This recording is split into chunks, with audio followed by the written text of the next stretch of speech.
بسم اللہ الرحمن الرحیم۔ السلام علیکم ڈیئر اسٹوڈنٹس، آئی ہوپ کہ آپ ٹھیک ہوں گے۔ ہماری آج کی ویڈیو جو ہے وہ پیج نمبر 92 ہے، یونٹ 7 دا الکیمسٹ۔ یہ ایک ناول تھا جو کہ برازیل کے ایک رائٹر ناولسٹ پاولو کولیو نے لکھا، اور اس کو پھر مختلف زبانوں میں ٹرانسلیٹ کیا گیا۔ جو ابھی کی ٹرانسلیٹ ہے، یہ کلارک نے اس کو انگلش میں ٹرانسلیٹ کیا۔ بہت زیادہ مشہور ہوا یہ ناول، تو آج ہم اس کو اردو میں ٹرانسلیٹ کرتے ہیں۔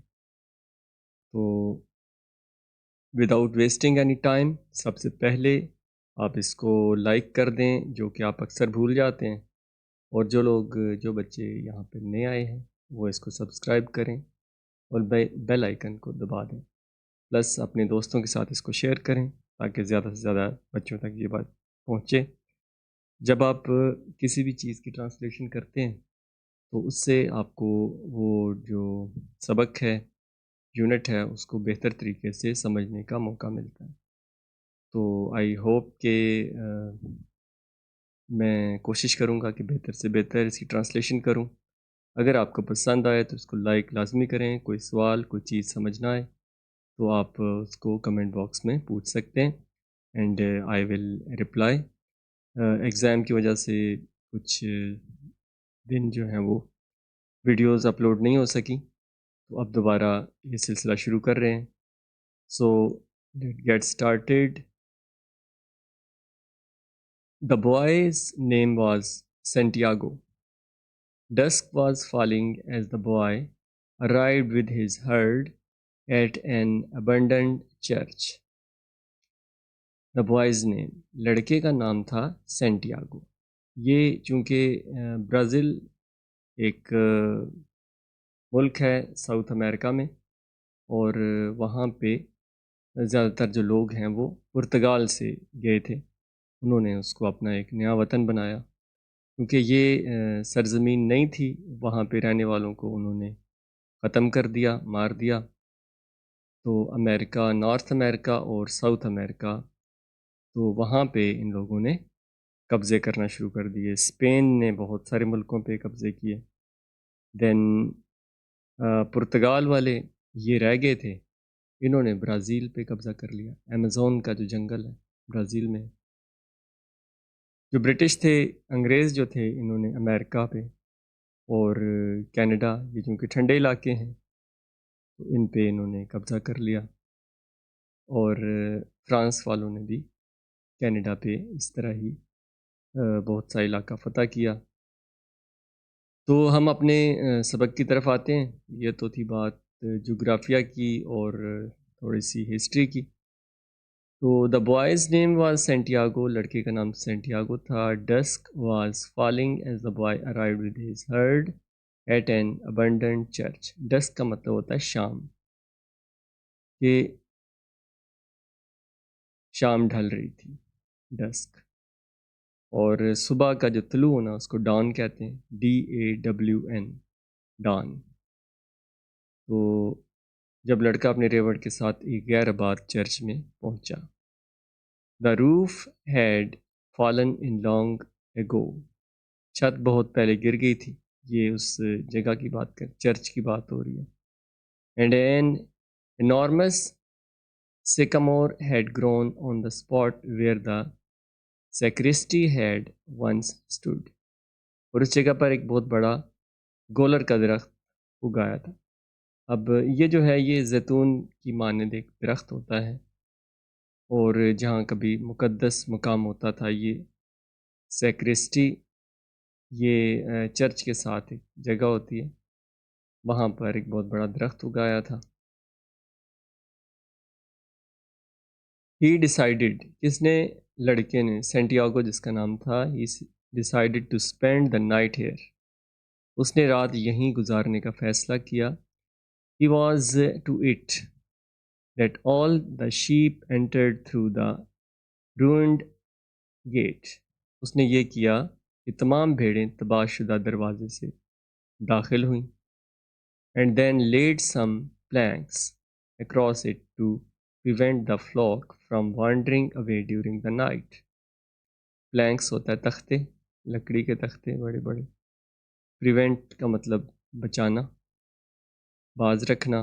فلاک، ویسے فلاک پرندوں کے جو جھنڈ ہوتا ہے اس کو کہتے ہیں فلاک، لیکن یہاں پہ اس نے بھیڑوں کے لیے بھی. فرام وانڈرنگ کا مطلب ہوتا ہے بھٹکنا، ادھر ادھر جانا.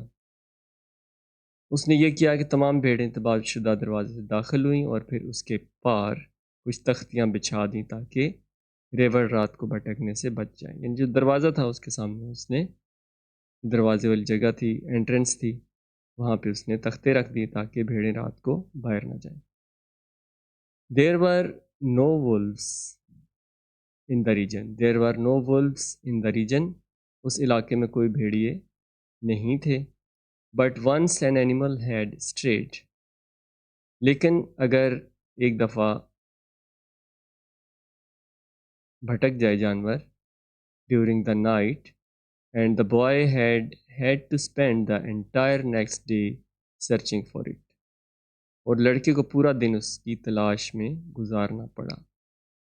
یعنی بھیڑ رات کے ٹائم باہر نکل گئی تو اگلے دن پھر لڑکے کو پورا دن اس کی تلاش میں گزارنا پڑا. He swept the floor with his jacket. اس نے اپنی جیکٹ سے فرش کو صاف کیا، جھاڑو دیا. And lay down. اور لیٹ گیا. Using the book he had just finished reading as a pillow.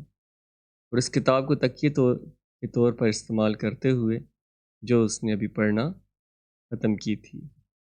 He told himself that he would have to start reading thicker books. اس نے خود سے کہا کہ اسے موٹی کتابیں پڑھنا شروع کرنی ہوں گی. They lasted longer as more comfortable pillow. وہ زیادہ آرام دہ تکیے کی طرح زیادہ دیر تک چلتی ہیں، یعنی زیادہ ٹائم وہ اس کو پڑھتا بھی رہے گا اور اس کا جو موٹی کتاب سے اس کا تکیہ بھی اچھا بنے گا. It was still dark when he awoke. جب وہ بیدار ہوا یا جاگا تو ابھی اندھیرا تھا. And looking up، اور اوپر دیکھتے ہوئے he could see the star through the hall destroyed roof. وہ حال کے تباہ شدہ چھت سے ستاروں کو دیکھ سکتا تھا. یعنی جو حال تھا اس کی چھت بھی تباہ ہو چکی تھی اور چھت میں سے وہ ستاروں کو دیکھ رہا تھا. I wanted to sleep a little longer. میں تھوڑی دیر سونا چاہتا تھا. He thought، اس نے سوچا. He had the same dream that night as a week ago. اس نے وہی خواب دیکھی جو اس نے ایک ہفتہ پہلے دیکھا تھا. And once again he had awakened before it ended. اور ایک بار پھر وہ اس کے ختم ہونے سے پہلے بیدار ہو گیا تھا، جاگ گیا تھا. He arose and taking up his crook. وہ جاگا اور اٹھائی اس نے اپنی لاٹھی. یہ مڑی ہوئی لکڑی ہوتی ہے جو began to awaken the sheep that still slept. اور اس لاٹھی سے سوئی ہوئی بھیڑوں کو جو ابھی تک سو رہی تھی ان کو جگایا. He had noticed that as soon as he awoke. اس نے جائزہ لیا کہ جیسے ہی جوں ہی وہ جاگا most of his animals also began to stir. تو اس کے جانور بھی جاگنا شروع ہو گئے. stir کا مطلب ہلنا شروع ہو گئے. It was as if some mysterious energy bound his life to that of the sheep. یہ اس لیے تھا کہ ایک پرسرار توانائی طاقت نے ان کی زندگیوں کو بھیڑوں سے جوڑ دیا تھا. باؤنڈ، جوڑنا. With whom he had spent the past 2 years. جن کے ساتھ اس نے 2 سال گزارے تھے. Leading them though through the countryside in search of food and water. Leading them ان کو لے جاتا تھا کنٹری، دیہات میں سے خوراک اور پانی کی تلاش میں.